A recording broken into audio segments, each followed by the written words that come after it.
భగవద్బంధువులందరకు హృదయపూర్వక నమస్కారాలు. ఓం శ్రీ గణేశాయ నమః. ఓం శ్రీకృష్ణ శరణం మమ.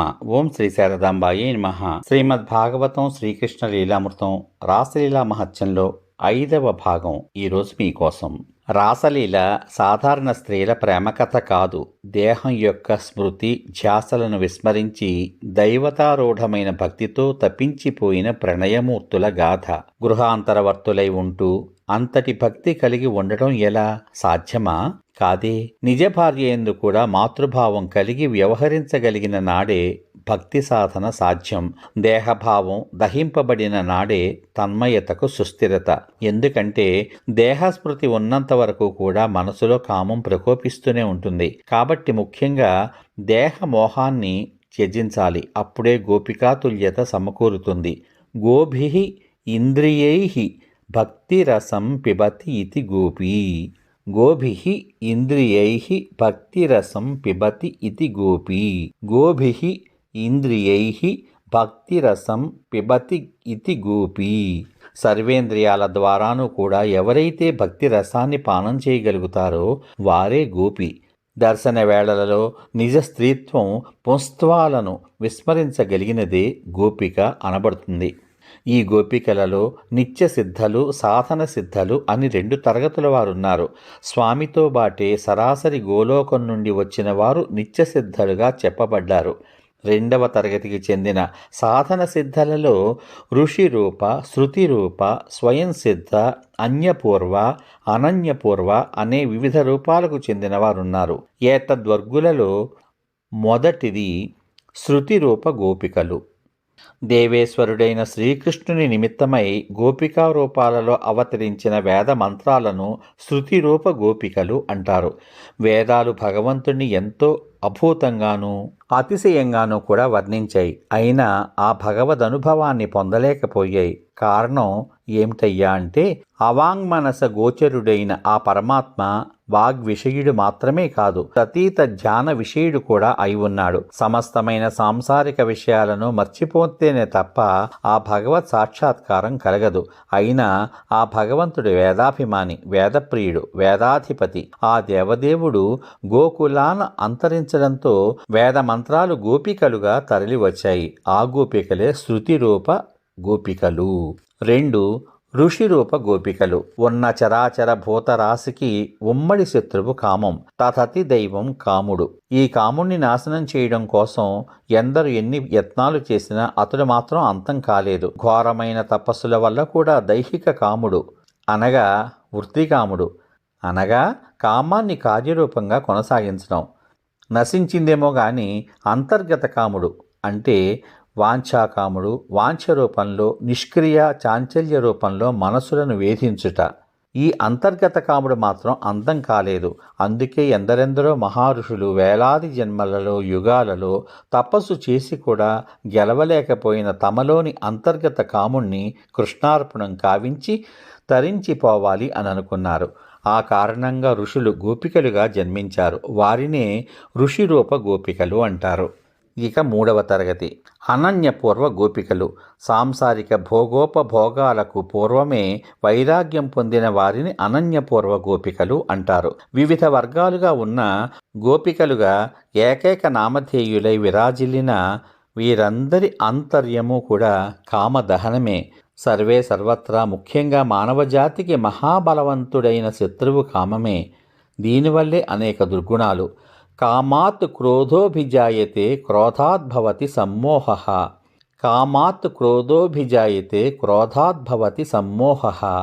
కామాత్ క్రోధోభిజాయతే క్రోధాద్భవతి సమ్మోహః. కోపం వలన సమ్మోహము, తద్వారా స్మృతి విభ్రమము అంటే బుద్ధినాశనం ఏర్పడతాయి. అందుకే కామం సర్వత్ర వర్జయేత్. ఆ విసర్జించేదేదో భగవదర్పితం చేయగలిగితే అది తిరిగి ఏనాడు అంకురించదు. ప్రపంచంలో సాంసారిక విషయోపభోగం వల్ల ఎన్నడూ తృప్తి కలగదు. మన మనసు కోతి లాంటిది. కోతికి ఏదైనా వస్తువు దొరికింది అనుకోండి, అది తీసుకుని ఏ చెట్టు ఎక్కేస్తుంది.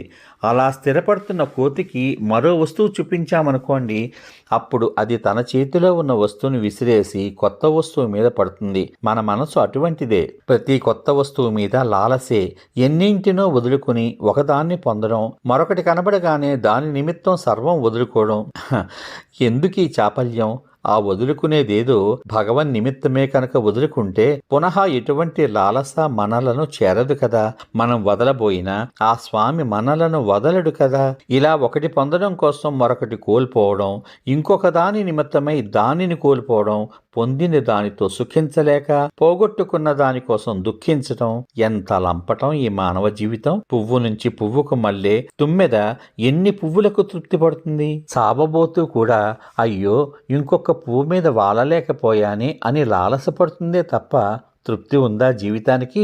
ముసలోడా పెళ్ళాడతావురా అని అడిగితే పిల్లనెవరిస్తారు లేరా అంటూ లొట్టలేయడమే తప్ప ఇంకా ఈ వృద్ధాప్యంలో మరో కన్నెపిల్ల గొంతు కోయడమా అనే పాటి ఇంగిత జ్ఞానానికి నోచుకొని కామ మోహ లోభ భూయిష్టమైన ఈ సంసారిక సర్వసుఖానుభూతులు కాలాంతరంలో మహాభయత దుఃఖ కారణాలేనని ఎంత మొత్తుకుంటే మాత్రం ఎవరి తలకెక్కుతుంది గనక? పూర్వజన్మ పుణ్య పరిపాలకులకు తప్ప అటువంటి వారే భగవదారాధన చేయగలుగుతారు. శ్రీ శంకర భగవత్పాదులు అన్నట్లు అసత్వామారాజ్యం హరిహర విధించాదిభిరపి ప్రణంతుం స్తోతుం వా కథం అకృత్య పుణ్యః ప్రభవతి.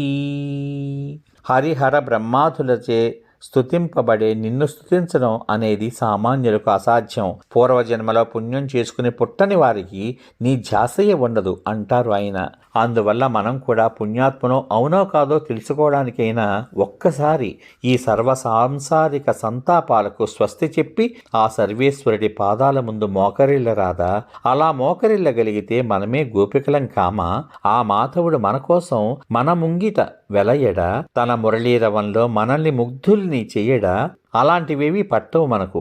ఒంట్లో ఓపిక ఉన్నంతకాలం ఎంత వెనకేసుకుందామా అనే తీరుబాటైనప్పుడల్లా ఇతరుల గురించి, వారి ఆచారాల వ్యవహారాల గురించి, కుటుంబ స్థితుల గురించి వ్యాఖ్యానించుకోవడమే. భార్యల శీలాల గురించి, భర్తల సంపాదనల గురించి, కూతుళ్ల కాపురాల గురించి, కోడళ్ల ఆస్తిపాస్తుల గురించి, అత్తల ఆరళ్ల గురించి, బావల పంతాల గురించి, మామల మాయల గురించి ఎప్పుడు ఈ ధ్యాసే కదా.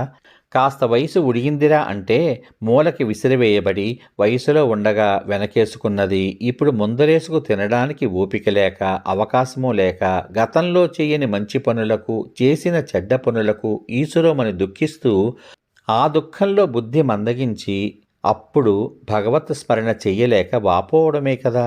వెంట్రుకలు నెరిశాక, పళ్ళు ఊడిపడ్డాక, చెవులు వినపడ్డం మానేశాక, కళ్ళు చూడ్డానికి నిరాకరించాక, ముక్కు ఊపిరి తీసి వదలడానికే బడాయిపోయే స్థితి వచ్చాక, భోజ్యం అరుచి అయ్యాక, మృంగినది ఆరగించుకోవడానికి జీర్ణకోశం తిరస్కరించాక, నెట్ట నిలువునా ఉండాల్సిన వెన్నెముక మృగాల మాదిరి వంగిపోయి చతుష్పాత్తుగా మార్చివేశాక, అంతరేచ్ఛ భృకుటిలో నిలవనన్నాక, ఇంత జరిగాక భగవంతుడా అని ఎంత ఏడ్చి మొత్తుకుని ఏమిటి ప్రయోజనం? ఇంతే మనం. ఈ పూట గడిస్తే మరో పూటకి ఏం గతి అని ఆలోచించేవాడి లగాయితూ ఈ 1,00,000 తర్వాత మరో 1,00,000 ఆర్జించడం ఎలాగా అని వాపోయేవాడు మొదలు అణుబాంబు వల్ల కలిగిన పరమ దౌర్భాగ్యం నుంచి బయటపడకుండానే న్యూక్లియర్ బాంబును సృష్టిస్తూ దాని తర్వాత ఏం కనిపెట్టాలా అని తపన పడిపోయేవారి దాకా ఏమిటి మన బ్రతుకులు? పగలు పొట్ట కొరకు బహుధనార్జన చింత, రాత్రి రమణితోడి రతుల చింత. మోక్ష చింతనంబు మూఢునకు ఎప్పుడురా నన్ను గన్న తండ్రి నందికేశ. పగలు పొట్ట కొరకు బహుధనార్జన చింత, రాత్రి రమణితోడి రతుల చింత. మోక్ష చింతనమ్ము మూఢునకు ఎప్పుడురా నన్నుగన్న తండ్రి నందికేశ. పగలు పొట్ట కొరకు బహుధనార్జన చింత, రాత్రి రమణితోడి రతుల చింత. మోక్ష చింతనమ్ము మూఢునకెప్పుడురా నన్ను కన్న తండ్రి నందికేశ అన్నట్లు మాయావరణమనే గంతలు కట్టుకుని మనసును మనం సంసారానికి బంధింప చేసుకుని గానుగెద్దుల్లా పరిభ్రమించడమే తప్ప ఏ ఒక్కరైనా దీని తర్వాత ఏమిటి, దాని తర్వాత ఏమిటి అని ఆలోచించే విజ్ఞులైన కనీసం ఈ జన్మ తర్వాత ఏమిటి, ఈ బ్రతుకు తర్వాత ఏమిటి, ఇవన్నీ సుఖప్రదం చేసుకున్నట్లే ఆ పరాన్ని కూడా సుసంపన్నం చేసుకోవడం ఎలాగా అని ఆలోచిస్తున్నామా? అంతటి ఆలోచనే కలిగితే ఇంకా ఉపేక్షిస్తామా?